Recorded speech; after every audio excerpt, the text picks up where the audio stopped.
ॐ ऐं ह्रीं क्लीं चामुण्डाय विच्चै।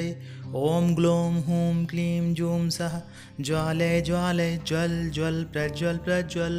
ऐं ह्रीं क्लीं चामुण्डाय विच्चै। ज्वल हं शं लं छं फट् स्वाहा। ओम नमो नारायण। ओम नमो भगवते वासुदेवाय। जय श्री कृष्णा, राधे राधे, जय माता दी, हर हर महादेव, जय भोलेनाथ।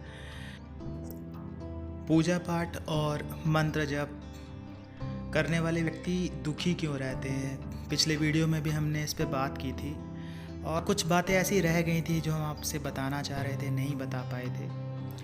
तो आपने देखा था कि कैसे हम जब पूजा पाठ करने लगते हैं तो हमारे अंदर जो जीवात्मा होती है, जो पवित्र आत्मा होती है, जितनी भी आत्माएं शरीर में होती हैं पवित्र होती हैं। तो जब पवित्र आत्मा को बल मिलना शुरू हो जाता है, वो चाहे आप पूजा पाठ कर रहे होते हैं या आप मंत्र जप कर रहे होते हैं, तो जब उस आत्मा को बल मिलने लगता है, जब आपकी जीवात्मा को बल मिलने लगता है, जैसे आप देखते हैं ना, एक दीपक जलता है तो उसके चारों तरफ एक अजीब सा क्या कहें, एक चारों तरफ पीलापन सा रहता है, लालिमा सी रहती है कुछ एरिया में।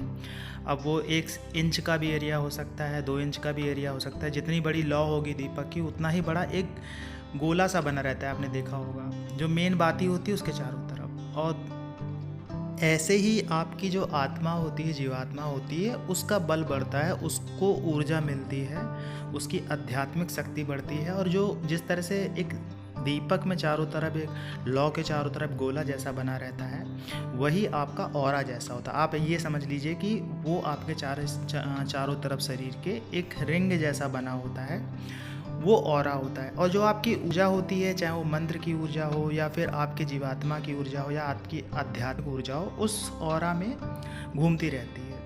तो जब हम पूजा पाठ से जुड़े रहते हैं, मंत्र जप से जुड़े रहते हैं, तो ये सारी शक्तियाँ घूमती रहती हैं।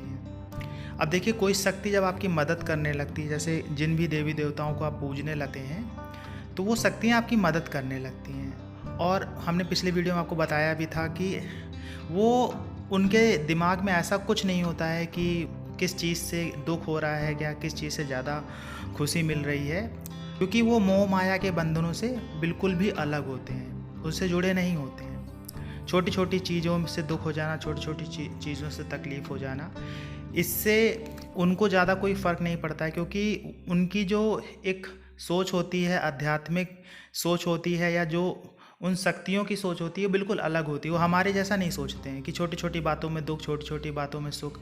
तो वो ऐसे नहीं सोचते हैं।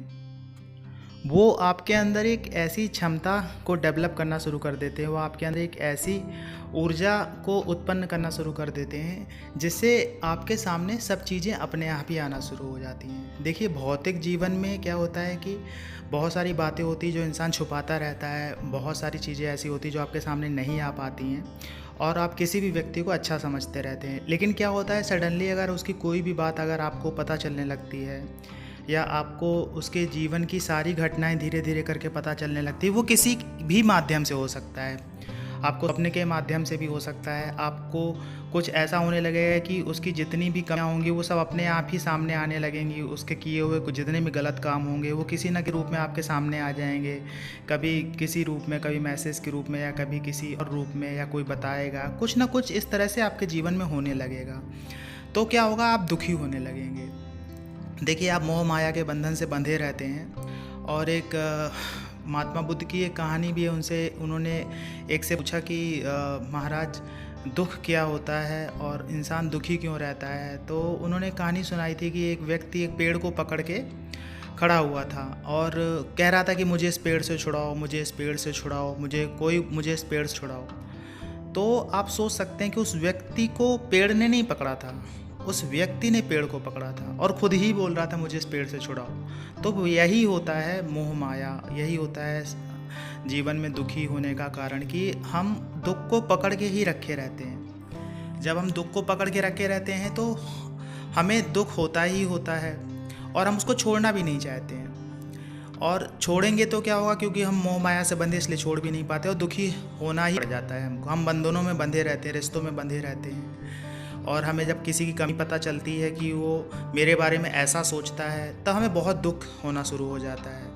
और ये सब होने लगता है जब आपको शक्तियाँ एहसास कराने लगती हैं या आपके अंदर इस तरह की क्षमता का विकास होने लगता है।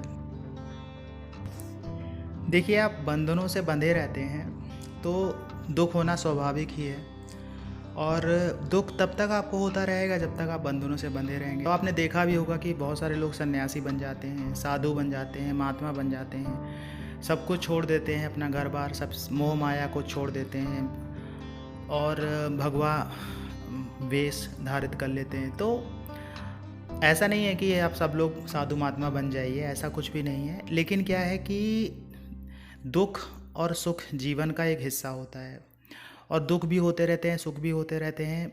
जब आध्यात्मिक शक्तियाँ आपके अंदर जागृत होने लगती हैं, जब आपके अंदर कोई एक ऐसी शक्ति का विकास होने लगता है कि जो आपको हर चीज़ दिखाने लगता है, सही दिखाने लगता है, कोई आपसे धोखा नहीं कर सकता है, कोई आपको चीट नहीं कर सकता है, तो आपके अंदर एक दुख भी पैदा होता है। क्योंकि जब आप जानते हैं कि आपके अपने ही आपको धोखा देने लग जाते हैं, तो थोड़ा सा दुख होने लगता है आपको भी। तो ऐसा होने लगता है।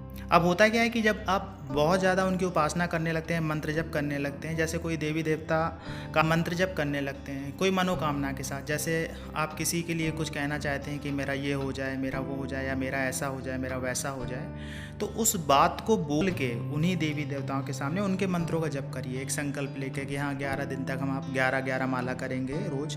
इस तरह से आप संकल्प लेंगे तो वो सब चीज़ें ठीक होने लगती हैं, बदलने लगती हैं।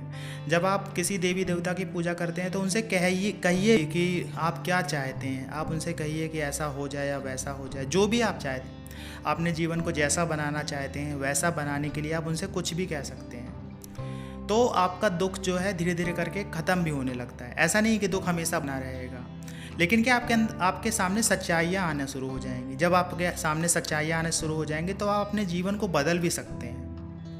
और इसमें एक ये भी बात होती है कि जो आपके अंदर कमियां होती हैं वो भी आपको दिखने लगेंगी, तो आप अपनी कमियों को भी सुधार सकते हैं। कभी कभी ऐसा होता है कि आपस के संबंधों में खुद की कमियों की वजह से भी कभी कभी मतभेद पैदा हो जाते हैं, तो आप उनको भी समझ सकते हैं।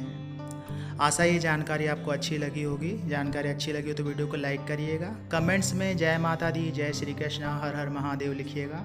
मिलते हैं आपसे अगले वीडियो में नई जानकारी के साथ में। तब तक के लिए जय श्री कृष्ण, हर हर महादेव।